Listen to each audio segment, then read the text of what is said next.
ಸಭಾಧ್ಯಕ್ಷರೇ, ವಿಧಾನಸಭೆಯ ಉಪಸಭಾಧ್ಯಕ್ಷರನ್ನಾಗಿ ನನ್ನನ್ನು ಅವಿರೋಧವಾಗಿ ಆಯ್ಕೆ ಮಾಡಿದಂಥ ಸನ್ಮಾನ್ಯ ಮುಖ್ಯಮಂತ್ರಿಗಳಾದಂಥ ಡಿ.ಕೆ. ಶಿವಕುಮಾರ್ ಸರ್ ಅವರೇ, ಉಪಮುಖ್ಯಮಂತ್ರಿಗಳಾದಂಥ ಡಾಕ್ಟರ್ ಜಿ. ಪರಮೇಶ್ವರ್ ಅವರೇ, ವಿರೋಧ ಪಕ್ಷದ ನಾಯಕರಾದಂಥ ಆರ್. ಅಶೋಕ್ ಅವರೇ, ಹಾಗೂ ಎಲ್ಲ ಸಚಿವರೇ, ಎಲ್ಲ ಶಾಸಕರೇ, ಇದಕ್ಕೆ ಸಹಕಾರ ಮಾಡಿದಂಥ ಎಲ್ಲ ಅಧಿಕಾರಿಗಳೇ ಹಾಗೂ ಮಾಧ್ಯಮದವರು,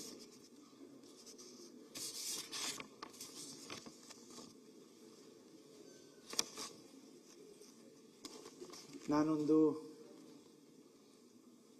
ಬಡ ಕುಟುಂಬದಿಂದ ಬಂದಂಥವ. 2 ಹೊತ್ತು ಊಟಕ್ಕೂ ಇಲ್ಲ. ನಾನು ಹುಟ್ಟುವಾಗ ನನ್ನ ಮನೆಯಲ್ಲಿ ಕರೆಂಟು ಇಲ್ಲ, ವಿದ್ಯುತ್ ಸಂಪರ್ಕನೂ ಇಲ್ಲ. ನಾನು ರಾಜಕೀಯ ಇಡೀ ಕುಟುಂಬದಲ್ಲಿ ಒಂದು ಪಂಚಾಯತ್ ಸದಸ್ಯರೂ ಇಲ್ಲ.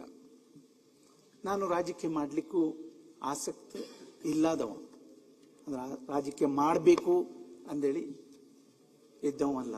ನಾನು ನನ್ನ ಜೀವನವನ್ನು ನಡೆಸಲಿಕ್ಕೆ ಬೆಂಗಳೂರಿಗೆ ಬಂದೆ. 1-2 ವರ್ಷ ಬೆಂಗಳೂರನ್ನು ತಿರುಗಾಡಿದೆ. ಇಲ್ಲಿ ಎಲ್ಲ ಕೆಲಸವನ್ನು ಮಾಡಿದ್ದೇನೆ. ಹೋಟೆಲಲ್ಲಿ ಕೆಲಸ ಮಾಡಿದ್ದೇನೆ, ಗಾರ್ಮೆಂಟ್ಸ್ ಅಲ್ಲಿ ಕೆಲಸ ಮಾಡಿದ್ದೇನೆ. ಆ ನಂತರ ಮತ್ತೆ ಪುನಃ ಊರಿಗೆ ಹೋಗಿ ನಮ್ಮ ವೃತ್ತಿಯನ್ನು ಪ್ರಾರಂಭ ಮಾಡಿದೆ. ಅದರ ಜೊತೆಯಲ್ಲಿ ಹೋಟೆಲನ್ನು ಪ್ರಾರಂಭ ಮಾಡಿದೆ ಫಸ್ಟ್. ಅದರ ನಂತರ ಮೀನುಗಾರಿಕೆ ವೃತ್ತಿಯನ್ನು ಪ್ರಾರಂಭ ಮಾಡಿದೆ. ರಾಜಕೀಯದಿಂದ ಬಹಳ ದೂರ ಇದ್ದಂಥ ಕುಟುಂಬ. ಜಿಲ್ಲಾ ಪಂಚಾಯತ್ ಒಂದು 6 ತಿಂಗಳ ಇರುವಾಗ ಅಲ್ಲಿಯ ಆತ್ಮೀಯರಾಗಿದ್ದವರು, ಬಹಳ ಆತ್ಮೀಯರಾಗಿದ್ದವರು ಜಿಲ್ಲಾ ಪಂಚಾಯತ್ ಸದಸ್ಯರು.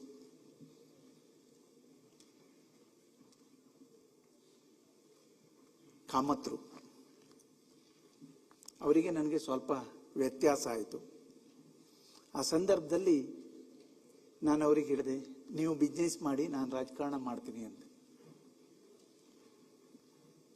ಆ ಸಂದರ್ಭದಲ್ಲಿ ಅವ್ರು ಹೇಳಿದ್ರು, ರಾಜಕೀಯ ಅಷ್ಟು ಸುಲಭ ಅಲ್ಲ, ಏನೋ ವ್ಯತ್ಯಾಸ ಆಯಿತು, ಸುಧಾರಿಸ್ಕೊಂಡು ಹೋಗುವ ಅಂದೇಳಿ ಸುಧಾರಿಸ್ಕೊಂಡು ಹೋದ್ರು ನಾವು. ಆ ಸಂದರ್ಭದಲ್ಲಿ ಇಲೆಕ್ಷನ್ ಡಿಕ್ಲೇರ್ ಆಯಿತು 1-2-3 ತಿಂಗಳ ನಂತರ. ಆಗ ಹೋಗಿ ನಾಮಿನೇಷನ್ ಕೊಟ್ಟೆ. ಎಲ್ಲರೂ ಸೇರಿ ನನಗೆ ವಾಪಸ್ ತೆಗೀತಾರೆ ನಡಿ. ಯಾಕೆಂದ್ರೆ ಬಿಜೆಪಿಯಲ್ಲಿ ನಿಂತವರು ನಾಯಕರು ಗಣೇಶ್ ನಾಯ್ಕ ಅಂದೇಳಿ ಅವರು ಆತ್ಮೀಯರಾಗಿದ್ರು. ಈ ಕಡೆ ಕಾಂಗ್ರೆಸ್ ಅಲ್ಲಿ ಇದ್ದವರು ಶ್ರೀಪಾದ್ ಕಾಮತ್ರು 2 ಟರ್ಮ್ ಜಿಲ್ಲಾ ಪಂಚಾಯತ್ ಸದಸ್ಯರಾದರು. ಇಲ್ಲ, ನಿನ್ನಿಂದ್ರಿಂದ ನನಗೂ ಏನು ಆತಂಕ ಇಲ್ಲ. ಬಿಜೆಪಿಯವರು ಹೇಳಿದ್ರು, ನನಗೂ ಏನು ಆತಂಕ ಇಲ್ಲ, ನಮ್ಗೆ ಲಾಭನೇ ಆಗ್ತದೆ ಅಂತ ಹೇಳಿದ್ರು. ನಾನು ಬಹಳ ನನ್ನ ಸೃಷ್ಟಿಕರ್ತ ಇಡಗುಂಜಿ ಮಹಾಗಣಪತಿ ಅವ್ರು ನಂಬಿ ಏನೇ ಮಾಡೋದಿದ್ರು ಹೋಗಿ ಅಲ್ಲಿ ಕಣ್ಣೀರಿಟ್ಟು ಪ್ರಾರಂಭ ಮಾಡುವ. ನಾನು ಅಲ್ಲಿ ಹೋಗಿ ದೇವರ ಹತ್ರ ಕೇಳ್ಕೊಂಡೆ, ನನಗೇನು ಗೊತ್ತಿಲ್ಲ, ಕುಟುಂಬದವರಿಗೂ ಗೊತ್ತಿಲ್ಲ, ಪ್ರಾರಂಭ ಮಾಡ್ತೀನಿ, ನಿನ್ನ ಇಚ್ಛೆ ಅಂತ ಹೇಳಿ ಬಂದು ನಾಮಿನೇಷನ್ ಕೊಟ್ಟು ಪ್ರಾರಂಭ ಮಾಡಿದೆ. ಜಿಲ್ಲಾ ಪಂಚಾಯತ್ ಕ್ಷೇತ್ರ ಮಾವಳ್ಳಿ ಜಿಲ್ಲಾ ಪಂಚಾಯತ್ ಕ್ಷೇತ್ರ, ಮುರುಡೇಶ್ವರ, ಬೈಲೂರು ಮತ್ತೆ ಈ ಕಡೆ ಕೈಕಿಣಿ ಅಂತ ಗ್ರಾಮ ಪಂಚಾಯತ್. 180 ಓಟಲ್ಲಿ ನಾನು ಗೆದ್ದೆ. ನಾನು ಸೋತೆ ಅಂದೇಳಿ ಎಲ್ಲರೂ ಗೆದ್ದವರು ವಿಜೃಂಭಣೆ ಆಚರಿಸ್ತಾವ್ರೆ. ಲಾಸ್ಟ್ 2 ಗಂಟೆ ನಂತರ ನಾನೇನೋ ಮನೆಗೆ ಬರ್ತಾ ಇದ್ದೆ. ಆಗ ಹೇಳಿದ್ರು, ಇಲ್ಲ 180 ಓಟಲ್ಲಿ ನೀವು ಗೆದ್ದಿದ್ದೆ ಅಂತ. ಆ ಸಂದರ್ಭದಲ್ಲಿ ಮತ್ತೆ ಪುನಃ ಹೋಗಿ ಅದನ್ನ ಸ್ವೀಕಾರ ಮಾಡಿಕೊಂಡು ಅಲ್ಲಿಂದ ಪ್ರಾರಂಭ ಮಾಡಿದೆ ಪಕ್ಷೇತರವಾಗಿ. ಆ ಸಂದರ್ಭದಲ್ಲಿ ಆರ್.ವಿ. ದೇಶಪಾಂಡೆ ಅವರು ನಮ್ಮ ಜಿಲ್ಲೆ ಮಂತ್ರಿಗಳು.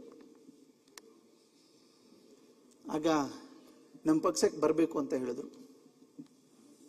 ನಾನು ಪಕ್ಷಕ್ಕೆ ಸೇರ್ಪಡೆ ಮಾಡಿಕೊಂಡ್ರು. ಇದೇ ವಿಧಾನಸೌಧದಲ್ಲಿ ಬಂದು ಖರ್ಗೆಯವರ ಮುಖಾಂತರ ನನ್ನನ್ನು ಕರ್ಕೊಂಡೋಗಿ ಸೇರ್ಪಡೆ ಮಾಡಿಸಿದ್ರು. ನಮ್ಮ ದೇಶದ ಈಗಿನ ಅಧ್ಯಕ್ಷರು ಅವರು ಬಹಳ ಪ್ರೀತಿಯಿಂದ ನನ್ನನ್ನು ಸೇರಿಸ್ಕೊಂಡ್ರು. ಅದರ ನಂತರ ಜಿಲ್ಲಾ ಪಂಚಾಯತ್ ಉಪಾಧ್ಯಕ್ಷ ಮಾಡಿದ್ರು 20 ತಿಂಗಳ. ಆಗ 20 ತಿಂಗಳಾಯಿತು. ನನ್ನ ಕೆಲಸ ಸಾಮಾನ್ಯ ಜನರದ್ದು ಬಡವರದ್ದು ಕೆಲಸ ಮಾಡೋದು. ಅದು ಬಿಟ್ಟು ಬೇರೆ ಏನೂ ಗೊತ್ತಿಲ್ಲ. ನಾನು ದುಡಿದ ಹಣದಲ್ಲೂ ಯಾರಿಗೆ ಕಷ್ಟ ಅಂತ ಹೇಳಿದ್ರು ಅವರಿಗೆ ಕೊಡೋದು. ಶಾಲೆ ಕಟ್ಟಿದ್ದೇನೆ, ಮಠ ಕಟ್ಟಿದ್ದೇನೆ, ದೇವಸ್ಥಾನ ಕಟ್ಟಿದ್ದೇನೆ.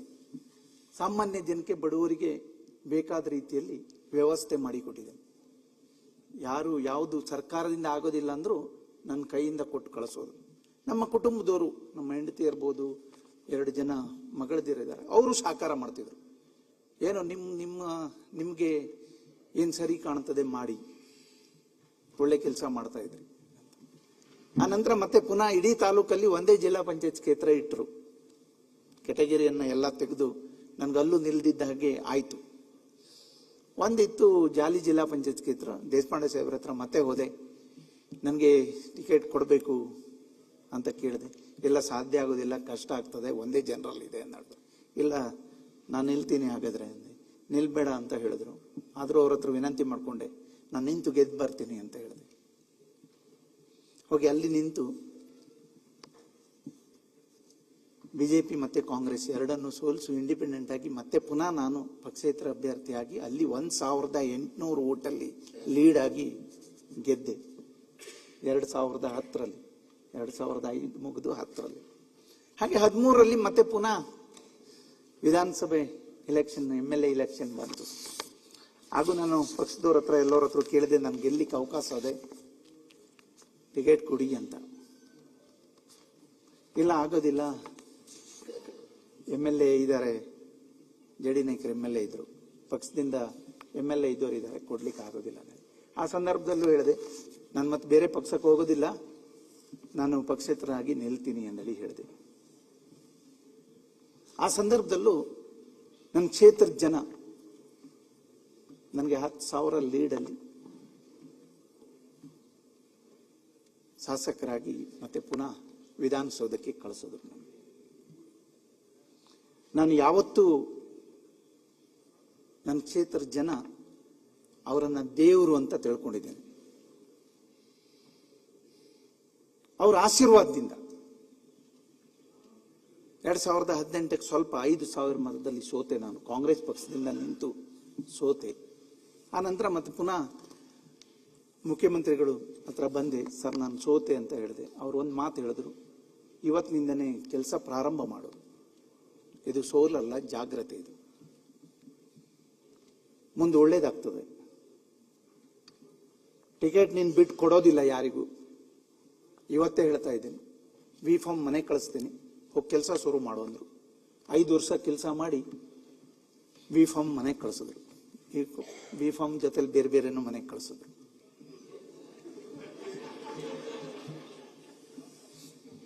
ಅವರು ಫಾರಂ ಎಲ್ಲ ಇದೆ. ಅವ್ರ ಸಹಕಾರದಿಂದ, ಅಷ್ಟ ಅರ್ಥ ಆಗಲ್ವಾ ಎಲ್ಲರಿಗೂ, ಏನ್ ಕಳ್ಸವ್ರೆ, ಅವ್ರ ಸಹಕಾರದಿಂದ ಮತ್ತೆ ನಾನು ಪಕ್ಷದಿಂದ ನಿಂತು 1 ಲಕ್ಷಕ್ಕೂ ಅಧಿಕ ಮತವನ್ನು ತಗೊಂಡೆ. 30,000 ಮೇಲೆ ಲೀಡನ್ನು ತಗೊಂಡು ಆಯ್ಕೆ ಆಗಿ ಬಂದೆ. ಮತ್ತೆ ಆ ಸಂದರ್ಭದಲ್ಲಿ ಮಂತ್ರಿನೂ ಮಾಡಿದ್ರು. 3 ವರ್ಷ ಒಳ್ಳೆಯ ರೀತಿಯಲ್ಲಿ ಇಲಾಖೆಯನ್ನು ನಡೆಸಿದ್ದೇನೆ. ಬೇರೆ ಬೇರೆ ಕಾರಣಗಳಿರ್ಬೋದು, ಹೇಳಲಿಕ್ಕೆ ಹೋಗೋದಿಲ್ಲ ನಾನು. ಆ ಇಲಾಖೆಯನ್ನ ಸಾಮಾನ್ಯ ಜನಕ್ಕೆ, ಬಡವರಿಗೆ ಏನು ಮುಡಿಸ್ಲಿಕ್ಕೆ ನನಗೆ ಬೇಕಾದ ಹಾಗೆ, ಅಥವಾ ಸಾಮಾನ್ಯ ಜನಕ್ಕೆ, ಬಡವರಿಗೆ ಅಥವಾ ಜಿಲ್ಲೆ ಜನಕ್ಕೆ ಬೇಕಾದ ಹಾಗೆ ಮಾಡಲಿಕ್ಕೆ ಕಾರಣಾಂತರದಿಂದ ಆಗಲಿಲ್ಲ. ಅದರ ಬಗ್ಗೆ ನಾನು ಪ್ರಸ್ತಾಪ ಮಾಡಲಿಕ್ಕೆ ಹೋಗೋದಿಲ್ಲ. ಬಹಳ ಏನು ಕೊಟ್ಟಿದ್ದಾರೆ ಜವಾಬ್ದಾರಿ, ಅದನ್ನು ಮಾಡಿದ್ದೇನೆ. ಮೊನ್ನೆನೂ ನನ್ನ ಹೆಸರು ಬಂತು. ಹೆಸರು ಬಂದಾಗೂ ಹೇಳಿದ್ರು, ನೀನು ಮಂತ್ರಿ ಆಗ್ತಾ ಇದ್ದೆ, ಬಾರಪ್ಪ ಅಂದ್ರಿ. ಆ ನಂತರ ಹೇಳಿದ್ರು, ಇಲ್ಲ ಸ್ವಲ್ಪ ವ್ಯತ್ಯಾಸ ಆಗಿದೆ, ಸುಧಾರಿಸ್ಕೊಳ್ಬೇಕು ಅಂದ್ರು. ನಾನು ಏನು ಮಾತಾಡಲಿಲ್ಲ. ನಮ್ಮ ಪಕ್ಷದ ಹಿತದೃಷ್ಟಿಯಿಂದ ಮಾಡಿದ್ದಾರೆ, ಅದ್ರ ಬಗ್ಗೆ ನಾನು ಮಾತಾಡ್ಲಿಕ್ಕೆ ಹೋಗೋದಿಲ್ಲ. ನಾನು ಮತ್ತೆ ಮತ್ತೆ ಹೇಳ್ತೀನಿ, ನನಗೆ ಸಂಪೂರ್ಣವಾದಂಥ ಸಹಾಯ ಮತ್ತೆ ಈ ಸ್ಥಾನಕ್ಕೆ ಬರಲಿಕ್ಕೆ ಕಾರಣ ನನ್ನ ಕ್ಷೇತ್ರದ ಮತದಾರರು. ಅವ್ರು ನನ್ನ ಆಯ್ಕೆ ಮಾಡೋದ್ರಿಂದ ಇಷ್ಟೆಲ್ಲ ಮಾಡಲಿಕ್ಕೆ ಸಾಧ್ಯ ಆಯಿತು. ಮತ್ತು ಅದೇ ರೀತಿಯಲ್ಲಿ ನನ್ನ ಕಾರ್ಯಕರ್ತರು ಇರ್ಬೋದು, ಮುಖಂಡರು ಇರ್ಬೋದು, ಅಥವಾ ಹಿತೈಷಿಗಳಿರ್ಬೋದು, ಅವರಿಗೆಲ್ಲ ನಾನು ಈ ಸಂದರ್ಭದಲ್ಲಿ ಅಭಿನಂದಿಸ್ತೇನೆ. ಯಾಕೆಂದರೆ ನನಗೆ ಹೇಳಿದೆ, ಸ್ಟಾರ್ಟಿಂಗಲ್ಲೇ ಹೇಳಿದೆ, ನಾನು ಏನೂ ಗೊತ್ತಿಲ್ಲ, ಏನು ಆಸೆ ಇಲ್ಲ, ಇಲ್ಲಿಗೆ ತಂದು ನಿಲ್ಲಿಸಿದ್ದಾರೆ ನನ್ನ ಕ್ಷೇತ್ರದ ಜನ. ಅವ್ರಿಗೋಸ್ಕರ ಎಲ್ಲರ ಸಹಕಾರ ತಗೊಂಡು ಕ್ಷೇತ್ರದ ಜನಕ್ಕೆ ಏನಾಗಬೇಕು ಅದರಲ್ಲೂ ಜವಾಬ್ದಾರಿ ಕೊಟ್ಟಿದ್ದಾರೆ ಉಪಸಭಾಧ್ಯಕ್ಷರಾಗಿ. ಇದು ಈ ರಾಜ್ಯದ ಸಾಮಾನ್ಯ ಜನಕ್ಕೆ, ಬಡವರಿಗೆ, ಕಟ್ಟ ಕಡೆ ವ್ಯಕ್ತಿಗೆ, ಏನು ಎಲ್ಲರೂ ಇಲ್ಲಿ ಏನು ಶಾಸಕರಿದ್ದೀರಿ, ನೀವು ನಿಮ್ಮ ಕ್ಷೇತ್ರ ಸಲುವಾಗಿ ಹೇಳ್ತೀರಿ ಅನ್ನೋದು ಗೊತ್ತಿರ್ತದೆ. ನನಗೆ ಕಷ್ಟ ಗೊತ್ತಿದೆ. ಹಾಗಾಗಿ ಎಲ್ಲರ ವಿಶ್ವಾಸಕ್ಕೆ ತಗೊಂಡು ಈ ರಾಜ್ಯದ ಜನಕ್ಕೆ ನ್ಯಾಯ ಕೊಡುವಂತ ಕೆಲಸವನ್ನ ಈ ಸ್ಥಾನದಲ್ಲಿ ಕುಂತು ಮಾಡ್ತೀನಿ ಅಂತೇಳಿ ನಿಮಗೆ ಹೇಳಲಿಕ್ಕೆ ಇಷ್ಟಪಡ್ತೀನಿ. ಅದರ ಜೊತೆಯಲ್ಲಿ ಮುಖ್ಯಮಂತ್ರಿಗಳು, ಉಪಮುಖ್ಯಮಂತ್ರಿಗಳು,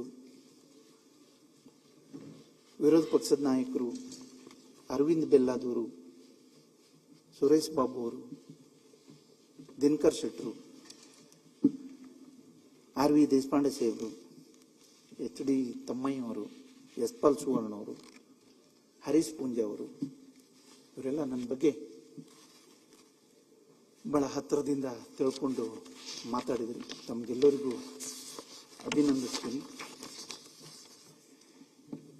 ಕರ್ನಾಟಕದ ವಿಧಾನಸಭೆ ಪ್ರಜಾಪ್ರಭುತ್ವ ಅತ್ಯಂತ ಮಹತ್ವದ ವೇದಿಕೆಯಾಗಿದೆ. ಈ ಪವಿತ್ರವಾದ ಸದನದ ಗೌರವ, ಘನತೆ, ಸಂಪ್ರದಾಯ ಮತ್ತು ಪ್ರಜಾಪ್ರಭುತ್ವದ ಮೌಲ್ಯವನ್ನು ಕಾಪಾಡುವುದು ನನ್ನ ಈ ಉಪಸಭಾಧ್ಯಕ್ಷನಾಗಿ ನನ್ನ ಪ್ರಮುಖ ಜವಾಬ್ದಾರಿಯನ್ನಡಿ ನಾನು ತಿಳ್ಕೊಂಡಿದ್ದೇನೆ. ಹಾಗಾಗಿ ಎಲ್ಲೂ ವ್ಯತ್ಯಾಸ ಆಗದೇ ಇರುವ ಹಾಗೆ ನಿಮ್ಮೆಲ್ಲರ ಸಹಕಾರದಿಂದ ನಾನು ಈ ಜವಾಬ್ದಾರಿಯನ್ನು ನಿಭಾಯಿಸ್ತೇನೆ ಎಂದು ಹೇಳಿ ತಮಗೆಲ್ಲರಿಗೂ ಧನ್ಯವಾದವನ್ನು ಹೇಳಿ